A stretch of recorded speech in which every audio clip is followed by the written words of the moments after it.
The National Suicide Prevention Lifeline is so much more than just a convince me to keep living hotline.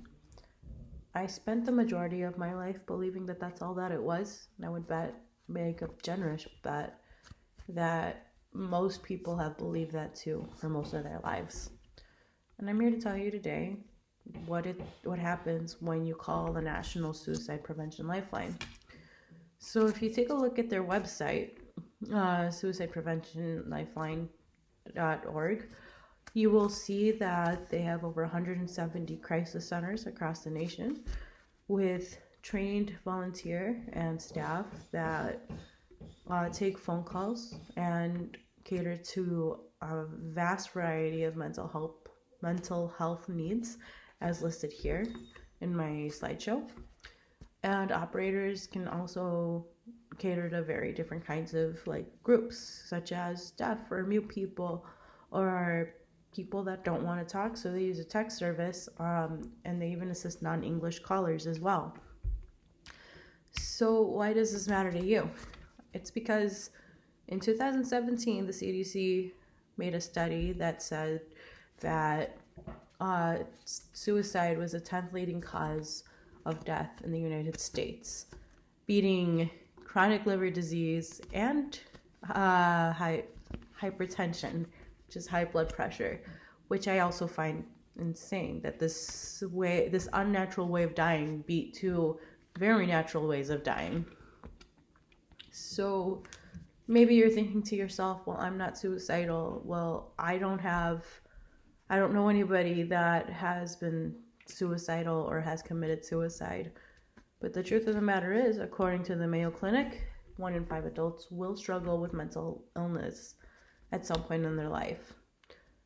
In this case, between me, the person editing my video, my teacher, and my 2 peers that are peer reviewing this video, that leaves us with one of us at least with mental illness. In this case, I do struggle with 3 mental illnesses that are diagnosed and being treated by a psychologist on a regular basis. For any of my audience today, that could be your parent, your sister, your brother, your cousin, your coworker, your neighbor, or your friend. That's so many different groups already. And if you ever walk out your front door, you are going to cross somebody that struggles with mental illness. It's just very likely that somebody that you know will need this information, because we should know about all the really awesome things the NSPL does. So we are going to talk about that. We're going to talk about what they do.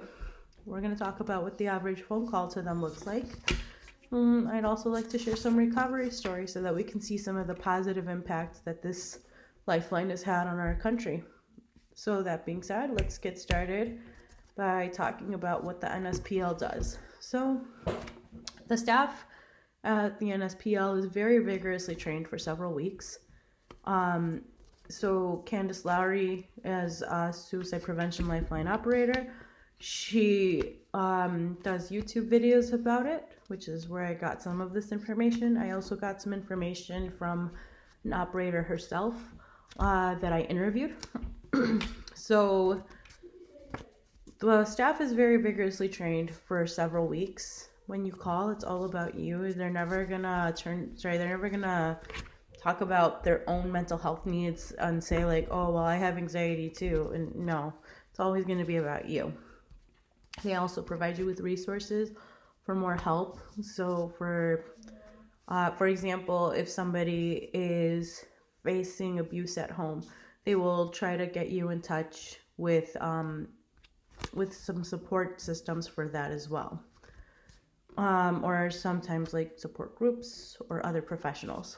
And then of course they'll follow up with you too if you're okay with it and you wanna talk to somebody some more. Eventually after a while. So you also should never be scared or ashamed to call. The biggest thing that intimidates people is that The Suicide Prevention Lifeline can ping the police to your location if they feel you are in immediate danger. This is more of a last resort, and it's more so if you swallow a bottle of pills or have a gun to your head and they can't seem to de-escalate the situation, then they're going to get a third party involved if they can, to try to help keep you safe. But it is all about making you feel safe first, rather than making you feel that you can't talk to somebody about your issues. But on the other extreme end of it, there's no issue either that's too big or small. So you should never feel embarrassed about calling because, I don't know, you're sad that your fish died that day. To me, that would be a very little reason. But I don't have a fish, so I don't know what it's like to have one. That was according to Chadwick. Miss Chadwick, the person is a person I interviewed from Lifeline. She says there's never anything that's too big or small and not worth talking about. The next thing you need to know about the NSPL is that these people want to help you. Both Chadwick and Lowry are volunteers there, but there's some paid staff which are just interns and other licensed professionals in the field. So these people already signed up to do exactly this and have been doing it for a while, or are learning how to do it. So you never should feel afraid to call and feel like maybe no one's going to want to listen to your problems. You're always going to get someone to answer you. Operators are always willing to talk with you as long as necessary, and they will never say no. So next, let's talk about what a typical phone call might look like. Because there's so many reasons people call rather than just, I want to kill myself right now. So current needs is a normal reason for people to call the Lifeline. Things like, okay, I'm anxious about going back to school or work tomorrow, or I am struggling with my anxiety lately and I keep having panic attacks. Those are normal phone calls. For in the case of 28-year-old Yusuf, this is him in the picture. He called the Lifeline because he felt as though he was trapped in a mental prison and wanted some affirmation to make sure it was okay to feel that way sometime, I guess. That it was like normal, and it can be normal. It's not just him, as we discussed. It's 1 in 5 adults. So that's a YouTube video of him, or a screenshot of the YouTube video of him calling the Lifeline.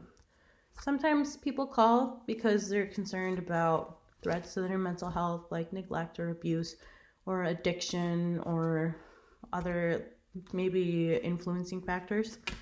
There's also people who know somebody else that struggles with mental health and call on their behalf to figure out how they can help them.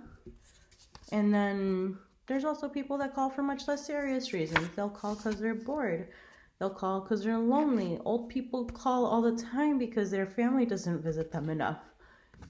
There's people who are sad about breakups. There's people who rant about school or work.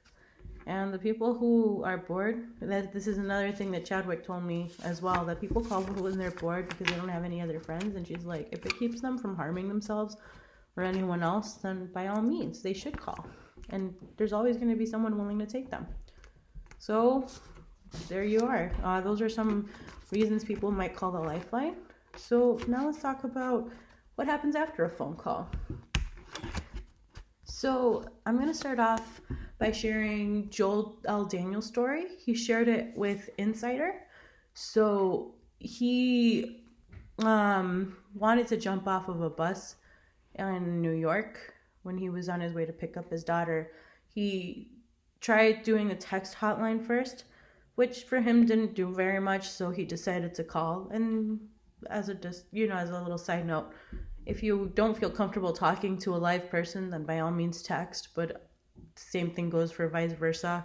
In his case, he ended up deciding he wasn't comfortable talking through text, so he called the Lifeline.